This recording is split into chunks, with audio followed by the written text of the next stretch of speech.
Welcome back everyone. As most of you know, the Samsung Galaxy S20 has been out for 9 months now. It's either been 9 months or 10 months or 8 months. I'm not really too sure, but I'm pretty sure it's been 9 months. And what's super crazy about it is that I literally remember this thing coming out and it does not feel like it's been this long ago. It literally feels like it's only been out for like 2 or 3 months, to be honest.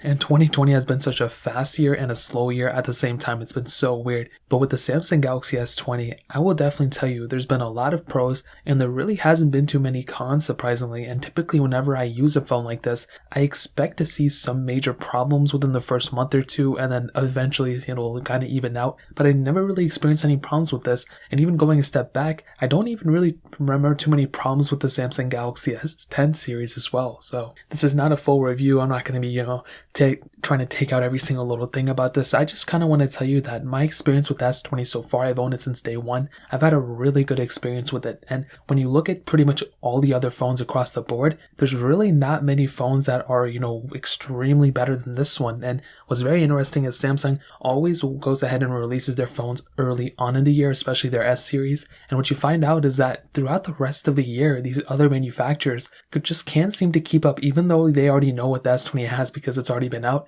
For some reason, these other manufacturers can't keep up. With the OnePlus 8 series and the 8T, those phones are great for the price tag kind of, and they're really good phones, but even compared to the S20 with its beautiful display, with its 120Hz refresh rate on all the models, with its IP certification, and more importantly, I think with its design with that center hole punch display and the beautiful display it has, these other manufacturers just can't keep up, including OnePlus, LG, Apple, you name it. This phone just takes the cake in my opinion for all those across the board. Now, beyond that, there are some other little things too. The main thing that I really think differentiated the Samsung Galaxy S20 would definitely be the camera. When you look at the camera of this phone and all the other phones that came out, including the iPhone 12 series, the S20 in my opinion has definitely held up, and I think it has one of the best cameras out right now. It can shoot 8K videos, which is awesome, but beyond that, with the One UI 2.5 and essentially with One UI 3, we got even more camera features that really took this camera from being just a standard camera that was already great in the beginning with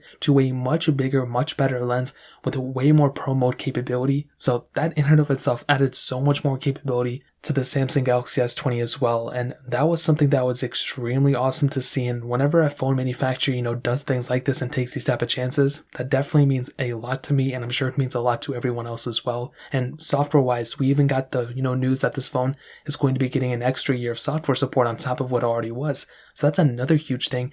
And the price tag of this phone has dropped substantially in the used market. You can pick up a lot of these things for like less than $700 in a lot of places, which that in and of itself is another huge reason why a lot of people love this phone, including me. I mean, for the mixture of price and the mixture of capability, this phone's awesome, and the performance wise has been insane as well. Now, the one little thing where I think this phone may have a little bit more wiggle room in the future would definitely be the RAM. We saw a lot of other phones coming out with 12 gigabytes of RAM. This one only tapped out at 8, but obviously we have the chances of going up to the S20 Ultra if we want to. But that is one little tiny thing to keep in mind, is that this phone, I think with the S21 coming out, that's probably going to end up having like 12 or 10 gigs of RAM, whatever they're going to do with it. But regardless, this phone's performance has been really good as well, and it's only been aided with the fact of that 120Hz refresh rate. That is another huge asset for this specific phone. And like I said before, when you have those type of capabilities on a phone like this, it future-proofs it like crazy. So,